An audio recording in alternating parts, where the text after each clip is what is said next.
এই সরকার যদি জনগণের অধিকার আদায় না করে তাহলে এই 17 কোটি জনগণের হক নষ্ট করার অপরাধ এই শাসকের হবে।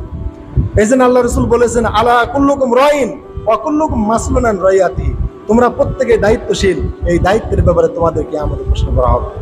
হাল আমিরুল্লাহি আলান নাসে রাইন, একজন রাষ্ট্রের আমির বা দায়িত্বশীল বা রাষ্ট্রের প্রধান, উনি হলেন রাষ্ট্রের নাগরিকদের দায়িত্বশীল। ওয়া মাসউলুন আন রাইয়াতিহি, কিয়ামতের দিন তার রাষ্ট্রের নাগরিকদের ব্যাপারে তাকে প্রশ্ন করা হবে। হাজরিন, আজকে আমরা শিক্ষকরা আজকে পেটের জন্য দুমুঠো ডাল ভাত খাওয়ার জন্য এক সপ্তাহ ব্যাপী আজকে এই শহীদ মিনারে, শাহবাগে, কত জায়গায় না খেয়ে না দিয়ে পড়ে আছে। এখন রাষ্ট্রের যারা দায়িত্বশীল, আমি মনে করি তাদের ভিতরে ন্যূনতম রাষ্ট্র চালানোর বা বান্দার অধিকারের কোনো জ্ঞান নাই। আপনাদেরকে কেন ইসলামী আইনের কথা বলি, কেন ইসলামী আদালত বা ইসলামী নেতৃত্বের কথা আপনাদের বলি?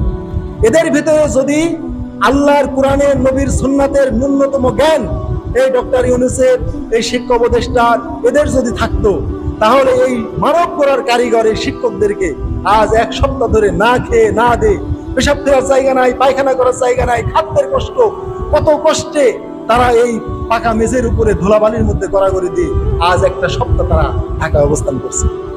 এদেরকে মোটেও হুঁশ নাই, জ্ঞান নাই যে একটা সহকারী শিক্ষক, একটা বিএসসি শিক্ষক, বাংলা সহকারী শিক্ষক, ইংরেজি সহকারী শিক্ষক, সহকারী মৌলবী 12,500 টাকা বেতন পায়। আমার পরিবারের সদস্য 5 জন, আমার বাসা ভাড়া 4,000 টাকা।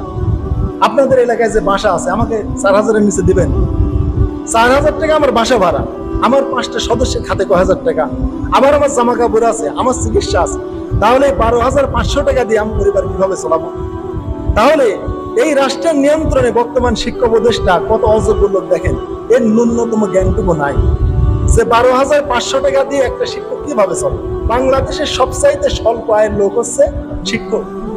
শিক্ষকের চাইতে স্বল্প আয় বাংলাদেশে কারো নাই। একটা ফকিরের আয় শিক্ষকের চাইতে বেশি আছে। একটা ফকির যদি মনে করেন প্রতিদিন 10 কেজি চাউল যদি বাড়ি বাড়ি তোলে, 50 টাকা যদি কেজি বেচে, 10 কেজি চাউলের দাম 500 টাকা। 30 দিন ভিক্ষা করলে ফকিরের 15,000 টাকা কামায়। তাহলে একটা ফকির মাসে 15,000 টাকা কামাই করতেছে। তাহলে শুধু চাউল বিক্রি করে একটা ফকির 15,000 টাকা সে প্রতি মাসে কামাই করে, আর একটা শিক্ষক 12,000 টাকা পায়। এরপরেও ফকির কি পায়? মানুষের পুরাতন জামা কাপড় পায়, জুব্বা পায়, টুপি পায়, পাগড়ি পায়, বিভিন্ন কিছু আবার ভিক্ষি পায়।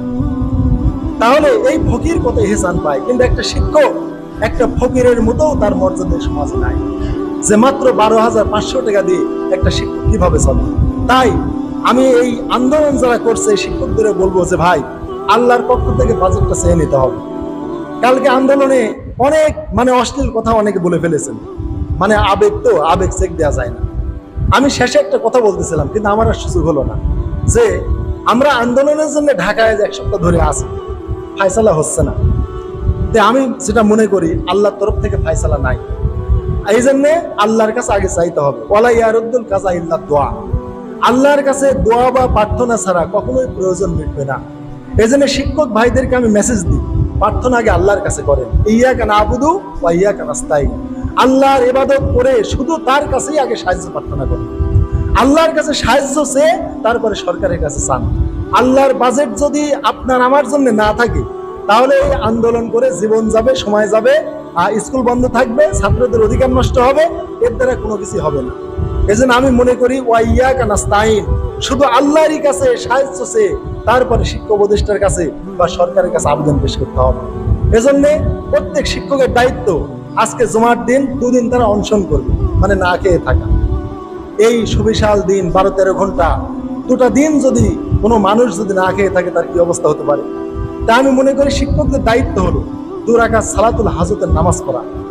আপনারা 2 রাকাত সালাতুল হাজতের নামাজ পড়ে আল্লাহর কাছে চান, সেজদায় চান, রব্বুল আলামিন সরকারকে জ্ঞান দাও, আমি 12,500 টাকা আমি কিভাবে আমি এই দুনিয়াতে আমি সন্তানের পরিবার নিয়ে কিভাবে চলবো। অতএব তুমি তাদেরকে হেদায়েত দাও, তাদের বুঝশক্তি দাও, আমাদের রিজিক তুমি বরকত দাও, আমাদের রিজিক যেন বৃদ্ধি পায়। এইভাবে শিক্ষকদের দায়িত্ব হলো 2 রাকাত সালাতুল হাজতের নামাজ পড়ে তারপরে উপদেষ্টাদের কাছে দাবি দেওয়া পেশ করা। তাছাড়া আল্লাহর ফায়সালা যদি আমার বাজেটে না থাকে, যত আন্দোলন করেন যাই করেন, কোনো কিছু দ্বারা কোনো কিছু হবে না। এজন্য সচিবালয় ঘেরাও হয়েছে, রাষ্ট্রের গুরুত্বপূর্ণ স্থান, তাও কোনো কাজ হয় না। আমি মনে করি আল্লাহর পক্ষ থেকে বাজেট হয় না, আল্লাহর পক্ষ থেকে আগে বাজেটটা মঞ্জুরি করে নেন। 2 রাকাত সালাতুল হাজতের নামাজ পড়ে আল্লাহর কাছ থেকে ওয়াইয়াকা নাস্তাইন, শুধু তারই কাছে আশ্রয় সাহায্য, তারই কাছে রিজিক চেয়ে তারপরে আপনারা আবেদন করেন, তাহলে আল্লাহ তাআলা আবেদনটা আল্লাহ কবুল করাতে পারে। আর আল্লাহর বাজেটে যদি না আসে, পৃথিবীর কোনো মাখলুক আমাকে কিছু দিতে পারবে না। আল্লাহুম্মা লা মানিয়া লিমা আতাইতা ওয়ালা মুতিয়া লিমা মানাতা ওয়ালা ইয়ানফাউ যাল জাদ্দ মিনকাল জাদ। সহিহ বুখারীর হাদিস।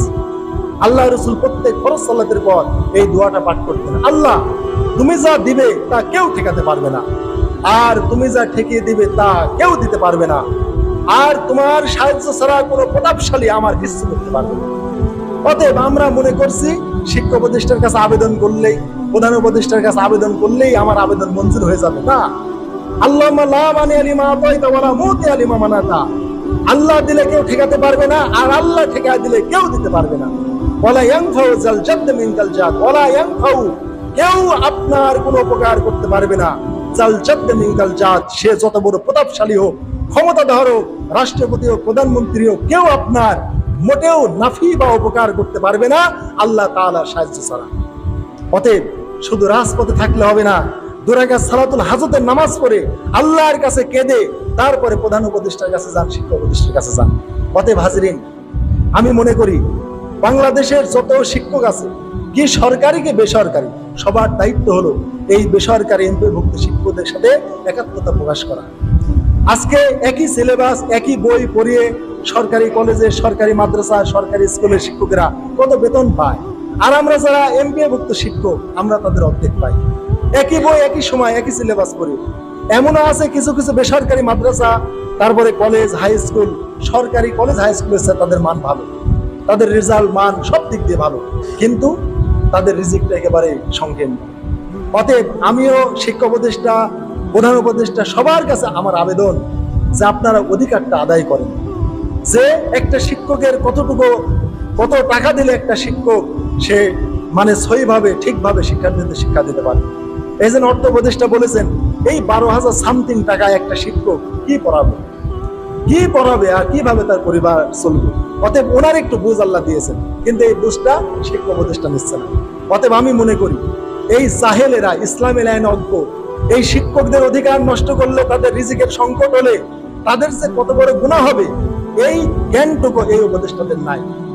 না আছে ডক্টর ইউনূসের, না আছে শিক্ষা উপদেষ্টার, কারোই নাই। যদি থাকতো তাহলে তারা দিত। অতএব মানবাধিকার এরা বোঝে না। এদের কেন বোঝে না? এদের ধর্মীয় জ্ঞান নাই, এরা সহানুভূতি বোঝে না। শিক্ষকেরা তো বলেছে আমাদের ভিক্ষা দেন, তারা কান্নাকাটি করে ভিক্ষা চাচ্ছে। আমি বলি ভিক্ষা না, এটা অধিকার, শিক্ষকদের এটা অধিকার। শিক্ষকদের কত দিলে শিক্ষকরা অনায়াসে পড়াতে পারবে, পরিবার চলবে, এইটা শিক্ষা উপদেষ্টারা বা রাষ্ট্র যারা চালায় তারাই বরাদ্দ করে, যে একটা মানুষের কর্তব্য প্রয়োজন। এই জন্য হাজিরিন, যারা রাষ্ট্রে আছে তাদের দায়িত্ব হলো নাগরিকদের অধিকার আদায় করা। তা যদি না করে তাহলে কিয়ামতের দিনে জবাবদিহি করতে হবে। অতএব আমি শিক্ষকদের মেসেজ পাঠাতে চাই যে নিজের দাবি দেওয়া আমরা পেশ করেছি, এই দাবি দেওয়া যদি কবুল হয় আলহামদুলিল্লাহ, কবুল যদি না হয় বুঝতে হবে আমার তাকদীরের ফায়সালায় আল্লাহর পক্ষ থেকে আমার রিজিক বর্ধন নাই। অতএব এই রিজিক বৃদ্ধির জন্য বা বেতনের জন্য অনশন কর্মসূচি করে না খেয়ে না দিয়ে নিজের জীবনটাকে নষ্ট করবেন না, কারণ আত্মহত্যা করা হারাম। ওয়ালা তাকতুলু আনফুসাকুম, তোমরা নিজে হত্যা করো না, মানে আত্মহত্যা করো না, আবার অপরকে তোমরা হত্যা করো না। তাহলে এই শিক্ষকরা যদি না খেয়ে না দিয়ে অনশন করে যদি মারা যায় তাহলে আত্মহত্যা করলো।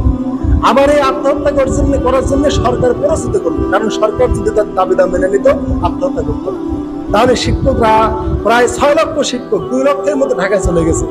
অতএব শিক্ষক ভাইদের আমি মেসেজ পাঠাই যে না খেয়ে না দিয়ে নিজের নফসের প্রতি জুলুম করবেন না, নিজের জীবনটা নষ্ট করবেন না।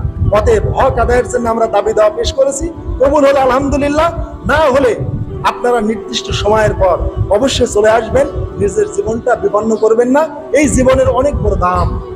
আমাকে আল্লাহ যে রুহ দিয়েছেন, নফস দিয়েছেন, আমাকে আত্মা দিয়েছেন, আত্মার অনেক বড় দাম, অনেক বড় আমানত। অতএব নিজের জীবনের কোনো অঙ্গহানি বা কোনো ক্ষতি আপনারা করবেন না। আল্লাহ এই বুঝ আমাদের সবাইকে দিক। আর আমি উদ্যত আহ্বান করি সরকারি হাই স্কুল, কলেজ, মাদ্রাসা সকল শিক্ষকের বর্তমান দায়িত্ব হলো এই এমপিওভুক্ত শিক্ষকদের সাথে একাত্মতা ঘোষণা করা। যে আমরা একই শিক্ষক, একই পরিবার, কেন এদেশে বৈষম্য থাকবে? অতএব তারা যদি আমাদের অধিকার আদায়ে না আসে, তাহলে তারাও সীমালঙ্ঘনকারী, তারাও এই বৈষম্যকারী।